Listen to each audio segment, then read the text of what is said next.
శివకామేశ్వరి ఆనందమయ్య గారు నమస్కారం అండి. నమస్కారం శ్రీలక్ష్మి గారు. అమ్మ, షోడశోపచార పూజలు అంటారు. షోడశోపచార పూజలు ఎవరికి వీలైనట్టుగా వాళ్ళు చేసుకుంటున్నారు. ఒక క్రమ పద్ధతి, ఒక ప్రత్యేకము, ఎలా ఆచరించాలి అన్న విషయాలు వివరించండి. తప్పకుండా శ్రీలక్ష్మి గారు. షోడశ ఉపచార పూజలు. షోడశము అంటే 16, షోడశ దళము అంటే 16 దళములతో కూడుకున్న పుష్పము. అలాగే అమ్మ లలితా సహస్రనామంలో మనం చెప్పుకుంటాం, నిత్యా షోడశికారూప శ్రీకంఠార్ధ శరీరిణి.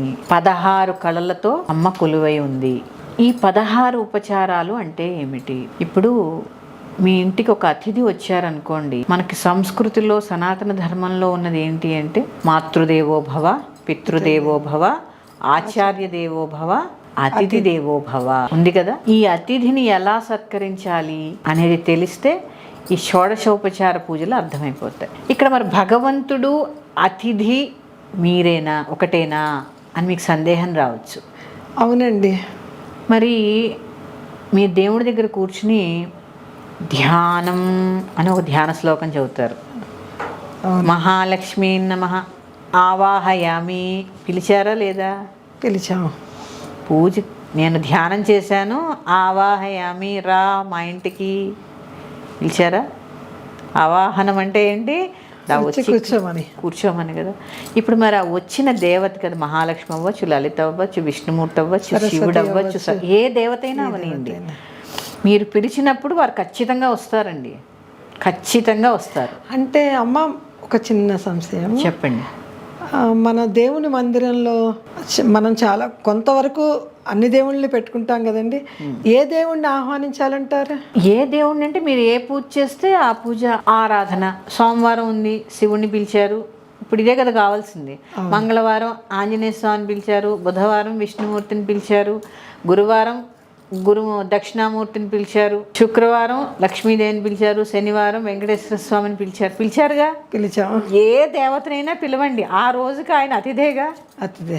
ఆవాహయామి అనగానే పాపం వచ్చారు వారు. వచ్చినప్పుడు వారికి ఎటువంటి సపర్యలు చేయాలి అనేది షోడశోపచార పూజ. ధ్యాయామి, ధ్యానం సమర్పయామి, ఆవాహయామి, ఆవాహనం సమర్పయామి. తర్వాత వచ్చారు, ఇలా రండి, వచ్చి కూర్చోండి వచ్చారు, పిలిచారు, వాళ్ళు అక్కడికి వచ్చి నిలబడ్డారు. నిలబడ్డ వారిని మీరు ఏం చేశారు? నేను ఇందాక అక్కడ నిలబడితే అమ్మాయి వచ్చి ఇక్కడ కూర్చోండి అన్నారు, అవునా? వారికి సింహాసనం చూపించాలిగా కూర్చోవడానికి. నవరత్న ఖచ్చిత సింహాసనార్థే. మన నవరత్న సింహాసనం తేలంగా మనసులో భావించి అక్షతాన్ సమర్పయామి. ఎన్ని ఉపచారాలు అయ్యాయి? ధ్యానం చేసాం మనస్సులో ఉన్న భగవంతుణ్ణి. ఎక్కడున్నాడు? మన హృదయ పద్మంలో నివసించి ఉన్న దేవిని భావించాం, ధ్యానం చేసాం. అమ్మ ఒక్కసారి వచ్చి ఇక్కడ ఇలా రామ్మ, నీకు నేను పూజ చేసుకుంటాను అని పిలిచాం, ధ్యానం చేసాం. తర్వాత ఆవాహయామి రామ్మ అని పిలిచాం. పిలిచిన తర్వాత ఏం చేసాం? సింహాసనం ఏర్పాటు చేసాం. ఆవిడ కూర్చున్నారు. ఆ లలితాదేవి వచ్చి అక్కడ కూర్చున్నారు. ఆ కూర్చున్న ఆవిడకి ఏం చేస్తాం? రాగానే ఇంటికి అతిథి వస్తే ఏం చేస్తాం? మంచినీళ్ళు ఇస్తాం. పాదయోహ పాద్యం సమర్పయామి. ముందు కాళ్ళు కడగాలి. మనకు కూడా అంతేగా, బయట తిరిగి వచ్చావు కాళ్ళు కడుక్కో అంటారు, అవునా? నడిచి వాళ్ళు వస్తారు కాబట్టి ఆ దేవతకి ముందేం చేయాలి? పాద ప్రక్షాళన చేయాలి. దీన్నే పాదయోహ పాద్యం సమర్పయామి. తర్వాత ఏం చేయాలి? ముందు రాగానే మంచినీళ్ళు ఇవ్వడం కాదు, హస్తయోహ అర్ఘ్యం సమర్పయామి. చేతులు కడగాలి. ఇక్కడ ఏమైంది? ధ్యానము, ఆవాహనము, సింహాసనము, కాళ్ళు కడగడము, చేతులు కడగడం, 5 ఉపచారాలు అయ్యాయి. మరి తర్వాత చేతులు కడిగారు, తుడుచుకోవడానికి తువ్వాలు ఇచ్చారు, ఇదంతా అర్ఘ్యంలో వెళ్ళిపోయింది. శుద్ధ ఆచమనీయాన్ సమర్పయామి. శుద్ధ ఆచమనం అంటే మంచినీరు ఇవ్వడం. 5 ఉపచారాలు అయిన తర్వాత మంచినీరు. 6వ ఉపచారం ఏంటి? మంచినీరు. మంచి తీర్థం ఇస్తారు, ఒక గ్లాస్ పట్టుకుంటారు. అందుకే చెప్తున్నాను, ఇట్లా పువ్వు వేసేసి దాంట్లో ఇలా ఇలా ఇలా కాదండి, ఆ ముఖం మీద పువ్వు తీసి ఇట్లా కొడతారు. అది కాదండి పూజ అంటే. ఆ దేవతని పిలిచినప్పుడు ఆవిడ అక్కడ ఉన్నారని భావించాలి. ఆ లలిత కుర్చీలో కూర్చుంది, మీ పూజా మందిరం అనే సింహాసనంలో ఆవిడ కూర్చుంది.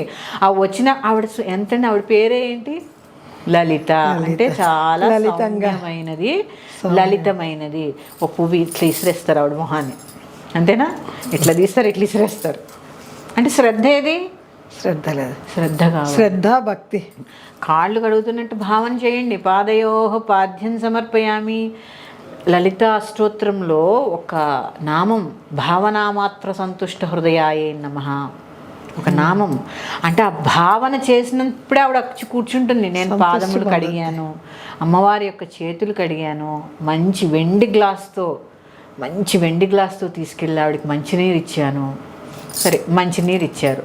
మరి ఎక్కడో వేరే ఊరు నుంచి వచ్చారు. రాగానే కాళ్ళు కడిగాము, చేతులు కడిగాము, మంచినీరు ఇచ్చాము. తర్వాత ఏం చేయాలి? స్నానానికి నీళ్ళు పెట్టాలి. అవునా? అవునండి.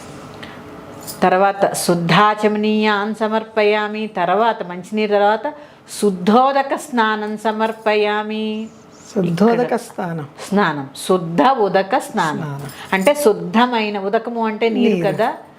అసలు నీరు మనం పూజ చేసినప్పుడు శుద్ధంగా ఉంటాయండి. స్నానం చేయించడం, అందులో గంధము అసలు చేతులు ముంచేసి 10 సార్లు దాన్ని ఆచమనం చేసి, సంకల్పం చెప్పినప్పుడు ఆచమనం చేసేసి అవే ఎంగిల్ నీళ్ళు ఆవిడ మీద పోసేస్తాం. ఇక్కడ 2 విషయాలు గుర్తుపెట్టుకోండి.